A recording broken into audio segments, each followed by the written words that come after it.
Once upon a time, there was a little girl who lived in a cottage with her family, in a town not far from the shores of a great sea.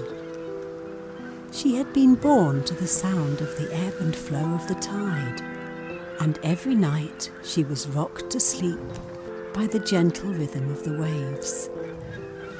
There were some who were afraid of the sea, but for Josie, the sea was her great wise friend.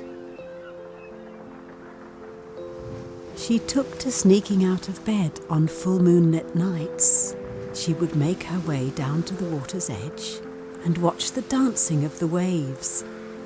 She loved to watch the patterns, ripples of moonlight over the water. And she would look up to the sky to see the sparkling stars above. She was filled with wonder at the vastness of it all. She wondered what secret life there lay there beneath the ocean depths, and she would always return home filled with a feeling of peace in her heart. One full moonlit night, she set off from home and went down to the seashore. She stood silently watching from her favourite spot. There were big waves crashing over the rocks. She blinked. Rocks? She'd never seen rocks in that place before. Moving rocks! They seemed to be rising out of the water. She must be seeing things. Then the rocks rose up, and Josie found herself face to face with a green and silver dragon. The girl, who had never known fear, was entranced by the beauty of the creature. But the dragon, who'd had a pretty tough time so far with humans and had kept out of their way for many years, was scared out of his wits, fearing the little girl might attack him. So with a huge splash, he sank back down to the bottom of the sea. "Oh, come back! Oh, please come back!" called Josie to the strange beast. But it was no use. He had gone.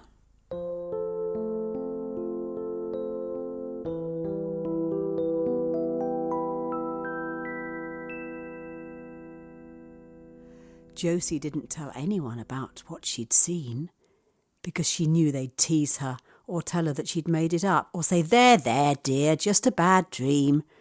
So she kept quiet and decided that she'd have to check it out for herself. One day, just in casual conversation, she asked her granny if she'd ever seen a dragon. "A dragon?" she exclaimed. "They don't exist.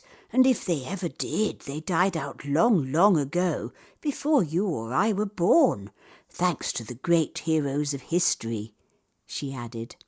And then she went back to her knitting, and that was that. But Josie knew what she'd seen with her own eyes, though it was true that she'd only caught a glimpse of the creature. So she just carried on sneaking down to the seashore, waiting for the creature to return. But he never came.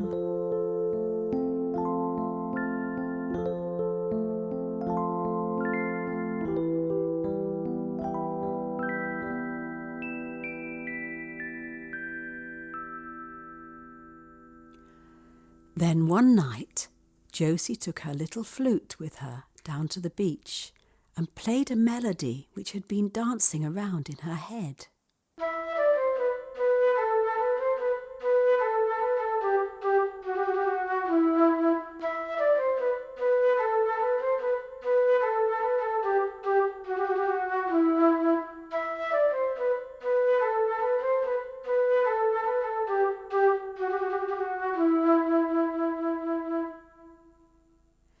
The dragon, who had lived beneath the waves for a good few centuries in hiding, pricked up his ears when he heard the bubbly music. It sent friendly messages tingling down his spine, so he opened his great jaws and roared back the little tune, just to let the little girl know that he was there.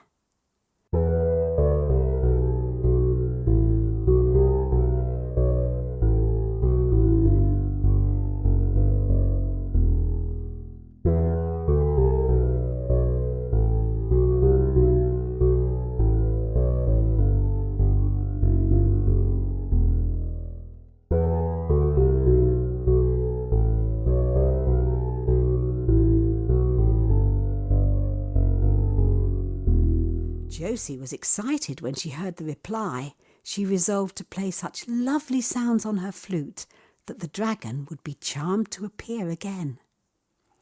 As soon as she raised the flute to her lips, there was a rumbling and a roaring, and the dragon appeared. First the humps on his back, then the tail, and last of all his huge head. He was a most impressive beast, huge, big as an ocean liner, with silver scales which glinted like sequins in the moonlight. Slowly the beast made his way onto the seashore until he was right in front of the little girl.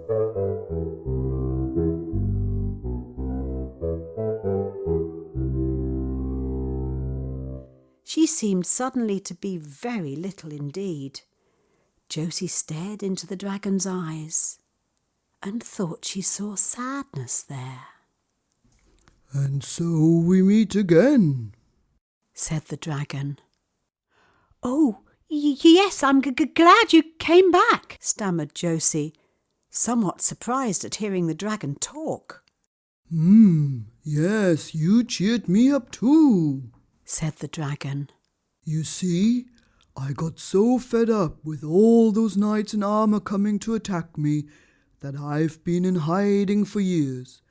I haven't seen a human for ages, you know, and you have warmed my heart, which has been cold and empty for so long. So now let me do something for you." "For me?" said Josie.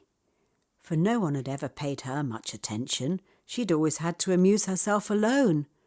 "Something for me? Oh, would you take me for a ride across the ocean waves on your back? I'd like that." And so the dragon swung round and reversed into the seashore so that his tail landed on the beach just in front of the little girl's feet. She walked all the way along the dragon's tail, over a couple of humps, until she found a cosy place to sit about halfway along the dragon's back. And off they went through the night, riding the crest of the waves.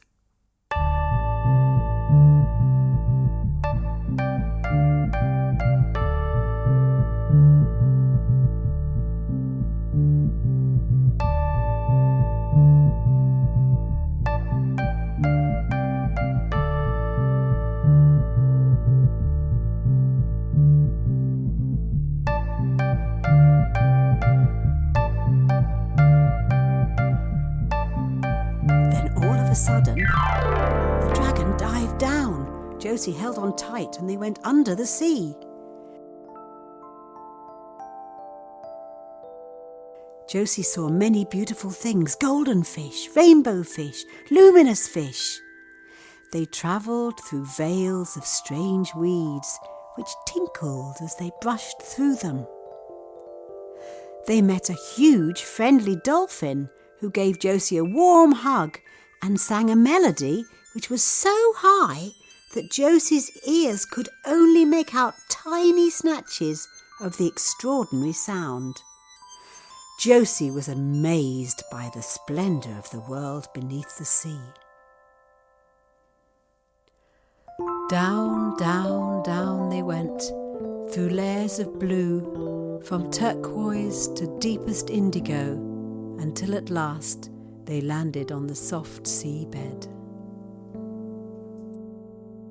"Where are we going?" said Josie, and her voice sounded strangely different underwater.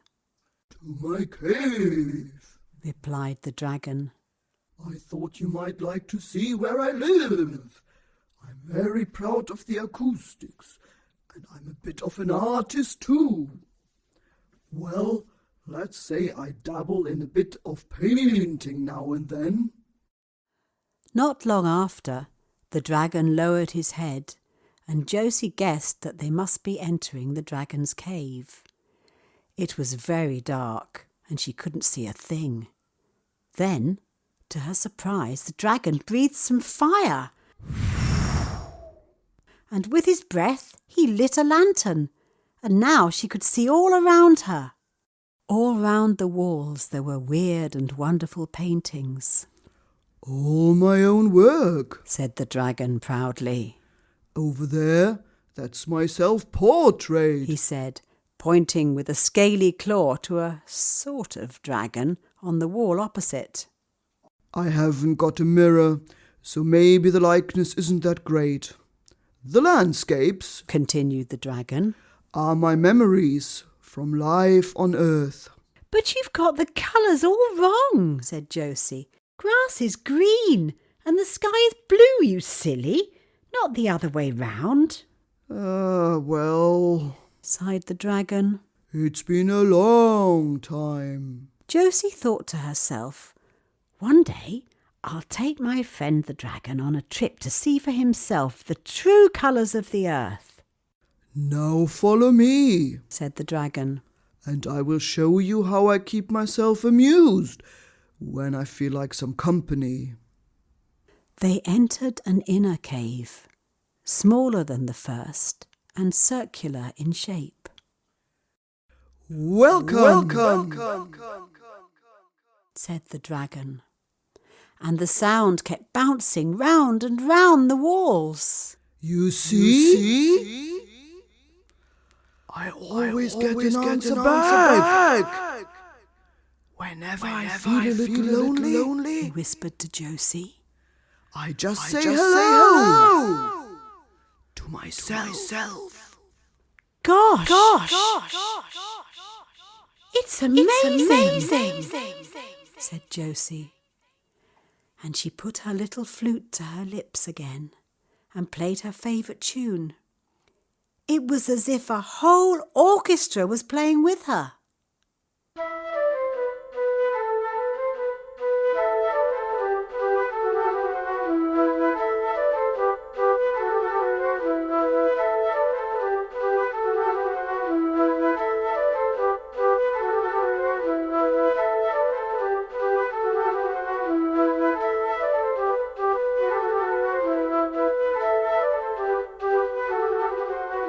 Then Josie and the dragon danced their way back to the other cave, while the sound of the music was still echoing in the distance. Time for a spot of refreshment, I'd say, said the dragon. And they sat down to slices of seaweed pie and saltwater soup. Just leftovers. He apologised, but they were very tasty. When lunch was over, the dragon became rather thoughtful, and after a while he spread his great jaws and sang a nostalgic song, just for Josie. It's a splendid home for a dragon under the deep blue sea, safe from dragon slayers. It's the only place for me. But still, sometimes I wish that I could be free to live with people once again in peaceful harmony, to be free to wander, free to roam over the land that was once my home.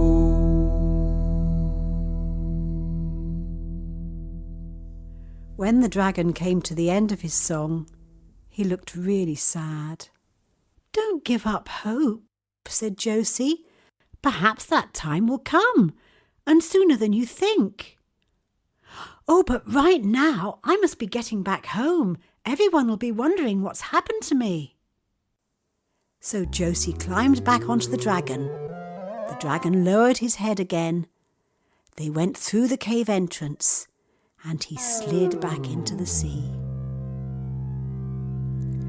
Josie could feel they were travelling up towards the light of day, up to the surface of the water, and in next to no time, she found herself standing on dry land back on the beach, not far from her home. She waved goodbye to the dragon, who sank slowly back into the ocean. Josie calling, thank you, my friend. Come back soon. Come back.